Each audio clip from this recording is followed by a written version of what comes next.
Congressman, how are you, sir? I'm doing great, Mike. Good morning. Great to talk to you. We just got off the phone with Tom Behrens, who served with Walls in the National Guard, a command sergeant major he was, talking about Tim Walz, going AWOLs and calling the National Guard 19-year-old cooks. It's pretty bad, isn't it, Tom? Yeah, he's not a serious candidate, Mike. This guy's been given a free pass in Minnesota for the last 17 years. The corrupt media has refused to even look at that story. That story, that Stolen Valor story, Mike, has been out there since 2008. I think a lot of people are going to learn a lot of things about Tim Walz that just shows you that he's taking Kamala even farther to the left. So not a great ticket, not a serious ticket. No, or stealing things from Donald Trump entirely. The no tax on tips is really interesting, but I want to ask you about the media coverage in general and what you, as the number 3 in the House, have learned and advice you have for us. So CBS News says Vice President Kamala Harris, rolling out a new policy position saying she'll fight to end taxes on tips for service and hospitality workers. Oh, isn't she wonderful?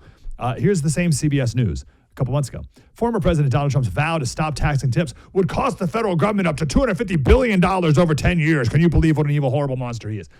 How do you recommend we move forward through this level of propaganda from our media? Well, two things. One, keep doing what you're doing, Mike.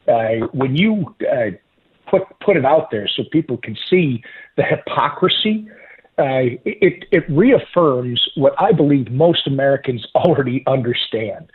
These elites and these corrupt media people that are basically an arm for the new Socialist Marxist Party of America, these guys literally think that Americans aren't smart.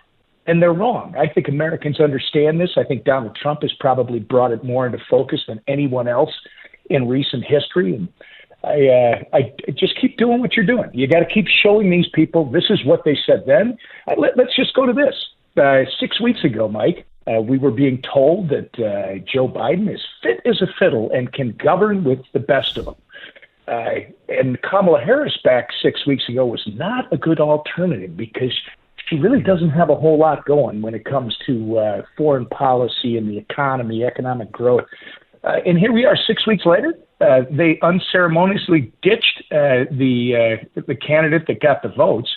They installed Kamala Harris, and now they're telling us she's some kind of a genius. America knows better, and you're going to see as this thing firms up after the honeymoon period ends sometime in early September. This will really start to form up, and it's an easy choice.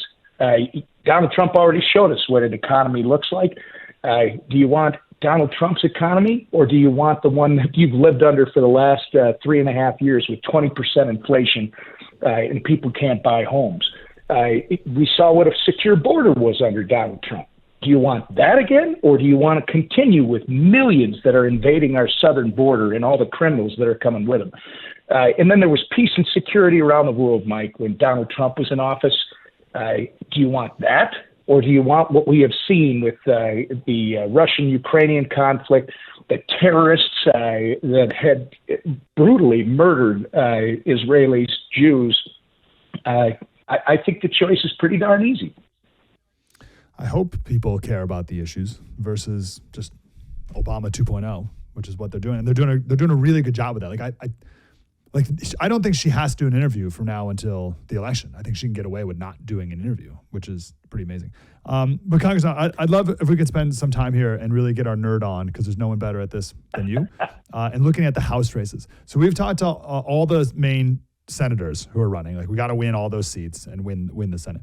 But we also got to keep the House and win the House by a lot. So what are just like totally, we have 10 minutes, feel free to just go as deep as you can on what the biggest House seats are and what's going on with the lay of the land here. Well, I think first you really have to protect, there's some 26 plus swing seats that we worked so hard over the last couple of election cycles to elect these members. The least expensive seat to win is one you already hold, Mike. So that's your first mission on the agenda. The second is looking at open seats Open seats are the next, least expensive. And then, of course, taking on incumbents.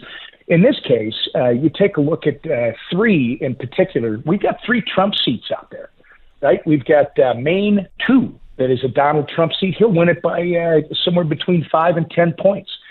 We got a great candidate named Austin Terrio, who's a retired NASCAR driver, born and raised in the district. He serves in the Maine House right now. This is a seat that Donald Trump is going to play well. I think Austin's going to play well, and that's a seat you can pick up. You look at the Toledo, Ohio seat with the longest serving member of Congress, Marcy Kaptur. She's been there since I was a kid, right? And by the way, I think in all these decades that she's been there, she's passed like 3 bills. Talk about a teat on a bull. This gal has not done anything since she's been in Congress. That's Ohio 9, and that is a Trump seat. I think it was a Trump +3. So that's another pickup opportunity. We got Senator Derek Merrin, Ohio Senator Derek Merrin, who came through the primary, and he is positioned in a great place to take out this long-serving incumbent. And then you go to Pennsylvania 8. That is Matt Cartwright. That is also a Trump seat. We got a homegrown kid, business guy who has given back to his community for over a decade now. Rob Bresnahan is running in that seat. And you're not going to have some of the top-of-the-ticket headwinds that they had in Pennsylvania last cycle. Which should help Rob as he seeks to unseat Matt Cartwright. But then go beyond that. You got another 2 seats in Pennsylvania. You've got one in Connecticut. You've got one in Minnesota. You potentially got one in the Moline area, Illinois 17, that's on the map. You got Alaska, that we're going to cure a problem that this ranked choice voting created, where we got a gal who got 40% of the vote, Mike. She is serving in Congress. That ends this time. There will be a Republican elected in Alaska. You got 1 to 3 seats in California, including Orange County, the open Katie Porter seat, where Scott Baugh is running again. He almost beat her last time, Katie Porter. This time, it's an open seat. I think Scott Baugh has a great chance to flip that one for us. And then quickly, New Mexico, Yvette Harrow. It looks really good. And Myra Flores in Texas. You just have opportunities everywhere, but you protect what you have, and then you expand. And I'll leave you with this, Mike. The Democrats have put down about $200 million in TV reservations for the fall.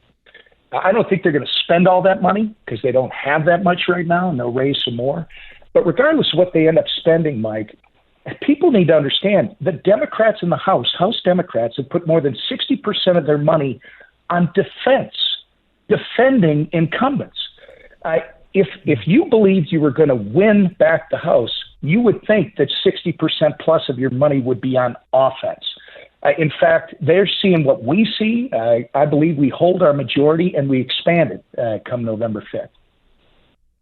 My last question, I'll let you go. How can there be a county or a district where someone votes for Trump plus, like the district votes +8 or whatever, yet still votes for the Democrat congressman? I don't understand that person. And there's a lot of those people, right? Because if Trump wins by 8, but then the Democrat wins by 5, you're like, oh, wow, that's a huge. Is it just because that congressperson once helped me with my Social Security card, or this congressperson, it helped me with this or helped me with that? How can that happen? Oh, it's kind of like Tim Walz, who hides in plain sight. They don't get scrutinized. So it's the job of the campaign and the candidate to make that contrast very clear. And by the way, there are some outside groups that will come in and make that distinction very clear. The other problem is, let's just use a Jared Golden, the incumbent in Maine 2. You can refer to him as the Teletubby of politics. He's genderless. He's faceless. There's just no core there. They just move wherever they need to move. When they're at home, they're just a nice guy, right? And when they're in Washington, they're voting with the Socialist Marxist Party of America. I think that's the key distinction that you have to show. It's the same thing in the Senate races, right? With John Tester in Montana, who at home is kind of like the nice guy. This is the Paul Wellstone, who was closest thing to a communist you were going to get when he was serving in Congress from Minnesota. But at home, Paul Wellstone was just a nice guy. That's what John Tester is.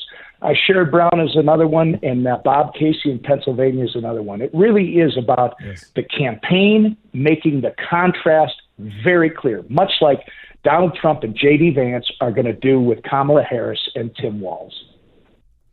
Do you know all the counties in the country? The ones that matter. I wonder if I could, like, this would be a fun game. I just pick a map and I point to a county, and you could be like, oh, yes, Onondaga County. Oh, no, you can't do that to me. ask me who the high school mascot is. I'll be better at that. Very good. Tom Emmer, he's the House Majority Whip. Thank you, sir. We're going to talk to all those candidates you mentioned and get them over the finish line. Yes, sir.